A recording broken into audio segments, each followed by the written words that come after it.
आज मी बनवणार आहे दिवाळी स्पेशल बेसनाचे लाडू। मी 1.5 किलो चणा डाळ थोडी थोडी भाजून घेतली आहे। थंड करून घ्यायची आणि गरगंटीवरून दळून आणायची। आता कढईत डालडा घालायचं आणि हे दळलेली डाळ परत भाजून घ्यायची।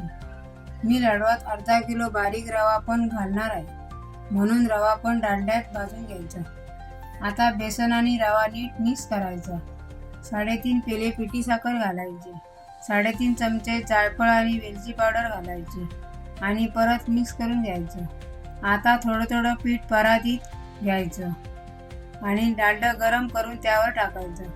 लगेचच चमच्याने मिक्स करून घ्यायचं आणि लाडू बनवायला घ्यायचे। मी मनुका आणि चारोळी प्रत्येक लाडवाला लावणार आहे। तुमच्या आवडीप्रमाणे तुम्ही यात ड्रायफ्रुट्स घालू शकता। 2 किलो पिठाचे माझे 90 लाडू झाले। चला तर मग दिवाळीचा अजून एक पदार्थ बनवून झाला। व्हिडिओ आवडली असल्यास सबस्क्राईब करायला विसरू नका।